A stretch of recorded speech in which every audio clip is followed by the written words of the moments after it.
I will make you the light of the nations to bring my salvation to the ends of the earth. Venerable Mar Thomas Kriyalashree is a saintly figure and a hero of virtuous life during the early periods of the 20th century. On the occasion of his 96th death anniversary, we, the Porcelains of SABS, Jairani Province, Punjab, would like to present a glance at the life of this great apostle of the Holy Eucharist. Venerable Mar Thomas Kriyalashree, the first Venerable Bishop of Changnashiri, was born in an ancient God-fearing family called Kriyalashree, belonging to the Kalurkad parish, a beautiful village on the bank of River Pampa in Kerala. He was born on 14th January 1873 as the sixth child of Chakochan and Akkamma. The child was christened on 21st January 1873. At baptism, the child was named after Saint Thomas, the Apostle of Christ. Thomas, affectionately called as Kunj Thomachan, grew in all virtues and goodness from the very early period of his life.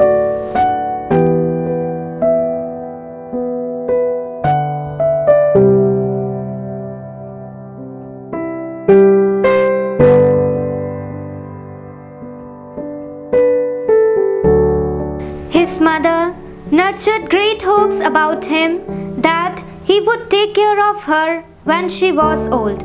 Under her supportive guidance, the child gradually grew up in virtues such as love, generosity, meekness, and fear of God. He exhibited great interest in spiritual matters from the very early time onwards. When he started talking, the favorite name for him were those of Jesus and Mother Mary. He learned short ejaculations and practiced to chant them very often. His childhood pastimes were to build small churches, crosses, and altars. He used to kneel down and pray before them. He was careful to channelize his practices and activities towards the virtuous behavior. Thus, the virtues of devotion, truthfulness, and purity of thoughts were implanted in him. He grew up into a child of extraordinary goodness and piety. As he grew up in age and wisdom, he was also molded by the exemplary presence of his uncle, Reverend Father Kriyalashree. Thus, at a very early age itself, the child was introduced to the lives of many saints. His uncle also helped the child to participate in the Holy Mass devotionally and to assist in it.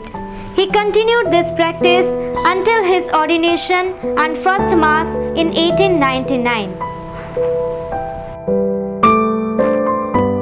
From his early childhood, he had a great affection and love towards the Blessed Virgin Mary. He used to recite many rosaries daily and seek her help in all the events of his life. He used to decorate the statue of our Blessed Mother in the church.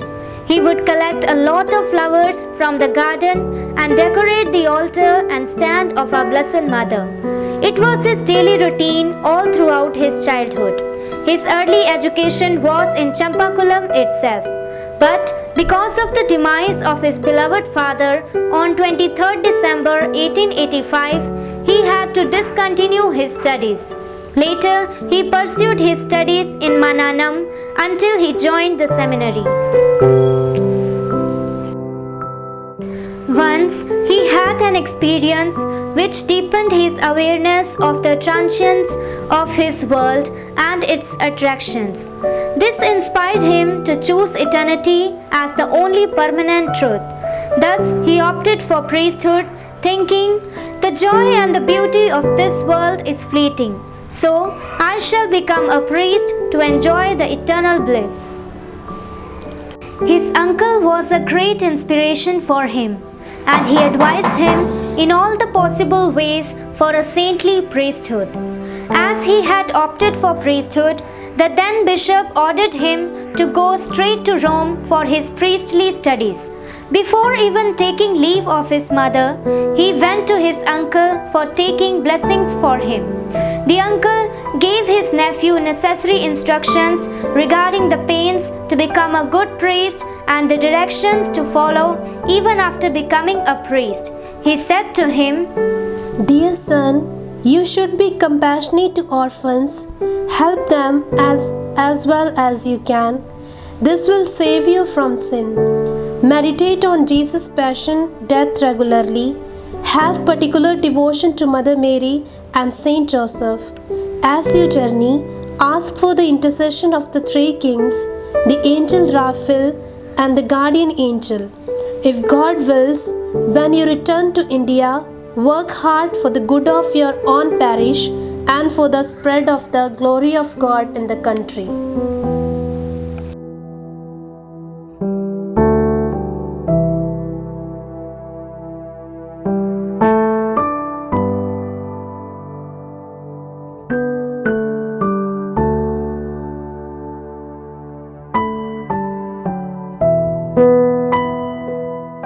It was a heartbreaking experience for him to go Rome without even taking leave from his mother and dear ones.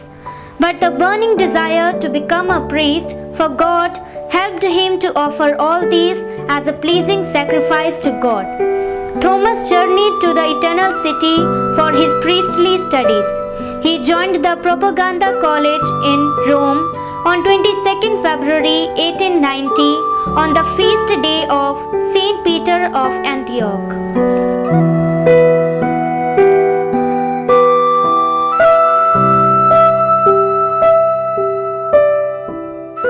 While being in the seminary in Rome, on account of his good character and abilities, Thomas helped his companions, those who were weak in studies. Not only in studies, but also in various activities of the seminary. He was the first to assist everyone. So soon he grew in the favor of everyone. They affectionately called him smart youngster. "Thomas, really you are very smart in doing things. How could you do all these things perfectly?" It is all by the grace of the Almighty I do things to glorify Him. As a smart young seminarian, through his behavior, devotion, and reverence to elders, and through the submission to the orders of his life, he was called Little Saint. "Thomas, you are a best in everything, beloved prefect of your companions, and a very zealous missionary, and moreover, you are a little saint." Thank you, Father, all by His grace. As per his abilities, he was assigned as additional responsibilities while he was at Propaganda as the promoter of the League of the Sacred Heart. He fulfilled his responsibility with utmost care and sincerity. He distributed the pictures of the Sacred Heart to promote the devotion to the Sacred Heart.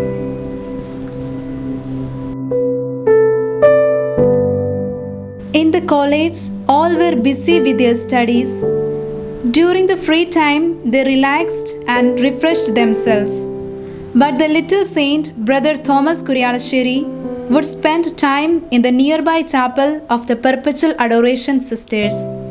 He would stand there enwrapped in the presence of the Eucharistic Lord.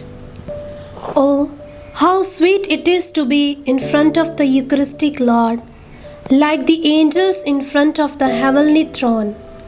How happy it is to be here.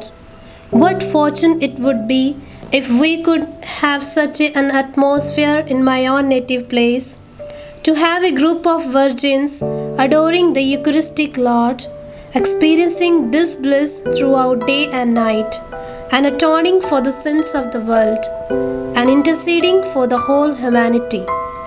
How can I realize this? Lord, if these inspirations and aspirations are directed by your holy will, then show me the ways to carry it out.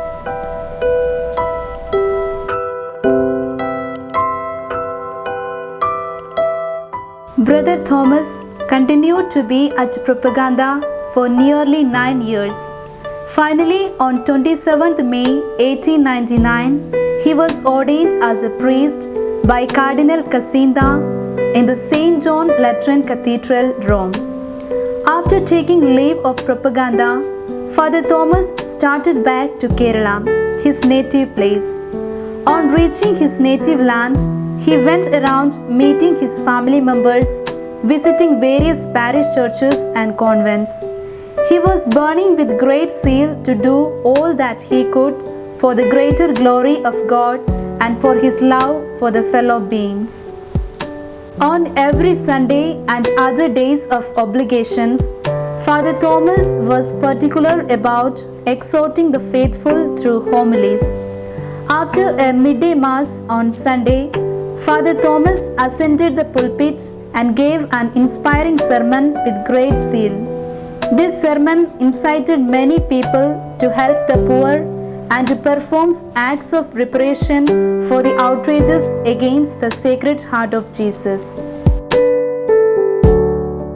Vallil Philomena, who was a widow, living a pious life and greatly desiring to dedicate her life in a religious life, was ignited by his homily.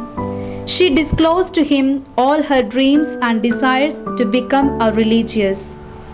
Father, it was my long cherished dream to become a religious, to adore Jesus in the most holy sacrament. I was treasuring these desires in my heart and was waiting for the will of God to be revealed. Dear Philomena, it is God who works His wonders in our midst. Do you know, it was my ardent desire to start a congregation for women to offer perpetual adoration to the Blessed Sacrament through their intense love. I wanted to model it according to the perpetual adorers of Rome, and I had even wished to bring sisters from Rome to give training to the members of this new order. I used to pray regularly for the realization of this intention. God bless you, dear Philomena. You have come to me as a Chantal to Francis de Sales and Claire to Francis Assisi.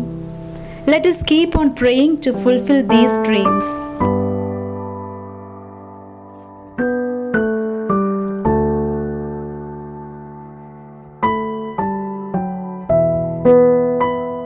It was this encounter that paved way for the Eusebius congregation to sprout up.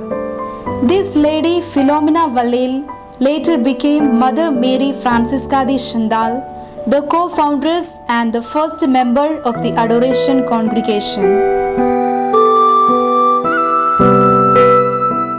Father Thomas was appointed as the vice rector of St. Berchmann's boarding, parish priest in several parishes. He did his best for the well upbringing of the spiritual and temporal welfare of his flock. He advised the devotion to the Holy Eucharist, to the Sacred Heart of Jesus and our Blessed Mother. He worked hard and prayed sincerely for the sanctity of the families, for the education of girls, and for the moral upbringing of the youth.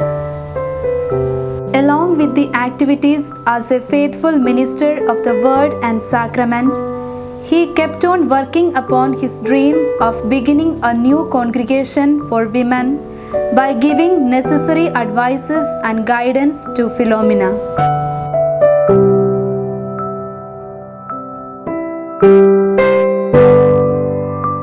Girls from noble families who had the desire to dedicate their lives for God began to join Philomena.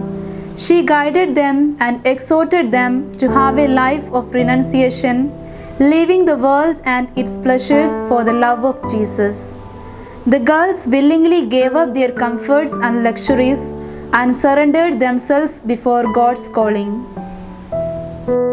The official ceremony of the inauguration of the new congregation took place in Edathwa on 8th December 1908, and first candidates received their postulancy veil. The seed of Eusebius was sown.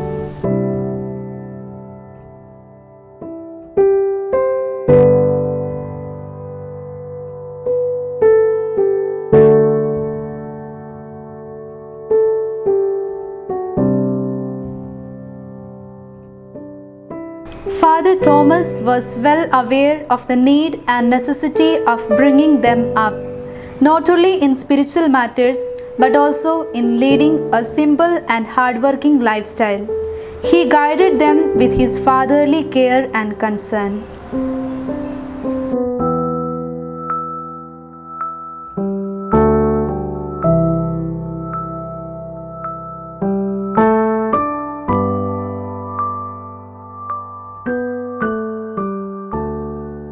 When I see the red color of the shoe flower, I remember the Sacred Heart of Jesus. This prompts me to go deeper into the love of this heart that suffered for us greatly and is beating now out of love for us. Learn from the open book of the universe. Just as the chicken raises its head after drinking water, we should raise our hearts towards heaven often. I will give you shepherds after my own heart. The priestly ministries of Father Thomas were carried out zealously, and it was approved both by God and man. On 3rd December 1911, he was consecrated as the Bishop of Pella and the Vicar Apostolic of Changanasheri. He humbly admitted his unworthiness to take up the responsibility and surrendered himself before the holy will of God. Taste and see how good is the Lord. Happy the man who takes refuge in him. It was on 10th December 1911 the first 5 members received their religious habit and made their first profession. It was the great providence of God for the Eusebius that the founder himself became the bishop and he was allowed to officiate the ceremony. Later, it was on 18th March 1916 that these first members made their final profession too. Thus, the congregation began to grow, spreading the Eucharistic devotion as its main charism. The beloved founder continued to guide and instruct them. With the motto, "Renew everything in Christ," Bishop Thomas Kuriyalassery spent his total time and energy for the greatest glory of God and for the salvation of the souls. Along with his pastoral visits, instructions, etc., writing was a strong medium to direct his people towards God. His 113 pastoral letters remain as forerunner of the visions of Vatican II Council and the later teachings of the popes, Pope Paul VI, Pope John Paul II, and even Pope Benedict XVI on the Eucharist and the need for renewal in the Church. Dear children, there is no doubt that the convents are most useful and yield good fruits. It has to be grown properly and carefully. If the desired fruits are to be obtained from the virgins, proper living and orderly life is essential. Dear children, look at Saint Joseph. He shines forth as the mirror of all virtues for the people of different walks of life. This mediator's power, along with Jesus and Mary, is beneficial for our heavenly life. Kindly pray to Saint Joseph to safeguard the Church from every disaster. Your Excellency, we hear that you say many rosaries daily. How do you get time to say many rosaries? Yes, it is true that I say several rosaries daily, but saying one rosary continuously is rare. Many times I say 1 decade of rosary. For example, when I go to chapel to make a visit to Jesus, I say 1 decade, while coming back another. Thus, as I make my visits, the rosary too is said. If there is interest and care, there is no reason for timelessness. Have you understood how to find time for prayer? Yes, Your Excellency. Not enough you understand, but should make a habit of exercising virtues. Dear children, always and especially in the month of May, you shall imitate the virtues of our Blessed Mother. Try to become perfect by grace, good virtues and merits. Those who pray the Rosary will certainly experience its extraordinary superhuman power. Do you know Rosary is called the thermometer of Catholic zeal because it is the means to measure the heat of love and devotion in the heart.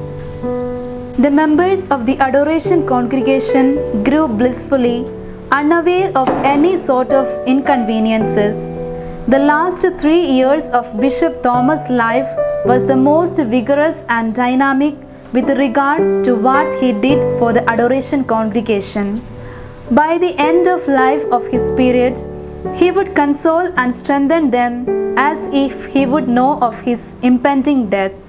Before his final journey to Rome to participate in the canonization ceremony of Saint Teresa of Lisieux in Rome, he told them, "How lovely to see you like this.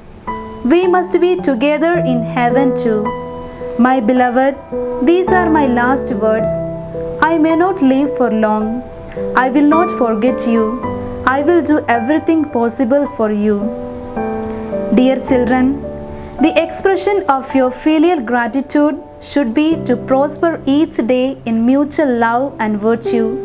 Spend your energy for the glory of the congregation and the salvation of souls, in order to be worthy of the heavenly crown promised as a reward to the perfect virgins.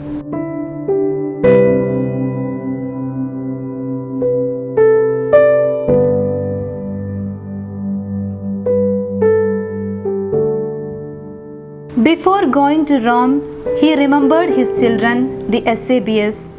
Who is there now for them? To whom shall he entrust them? Yes, he entrusted all of them to the Blessed Virgin Mary. Dear children, here is your mother. She will be a mother to you always. Be a mother to them. Here are your children. After fulfilling all his responsibilities to the diocese, he set out for Rome for the ad limina visit to the Pope and the canonization process of Saint Little Flower. It was the 26th year of his priestly ordination too. While being in Rome on 2nd June 1925, he was called for his eternal reward.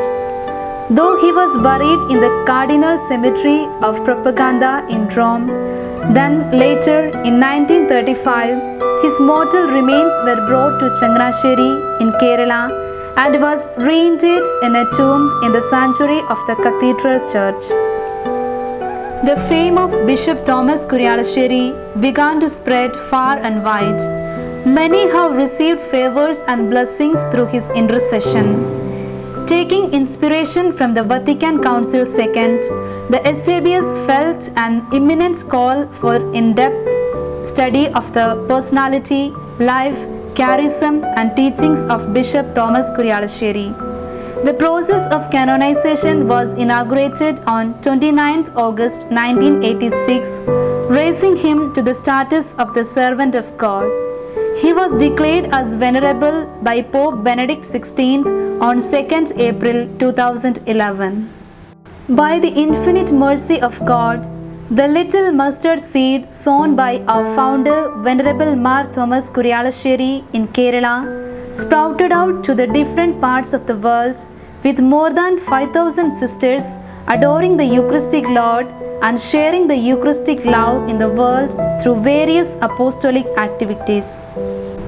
On the 96th death anniversary of our beloved founder, we pray that may he be raised into the company of saints soon, and we pray through his intercession that many may be drawn towards Jesus in the Holy Eucharist and experience the joy of salvation. Blessed and praised every moment be the most holy and divine sacrament.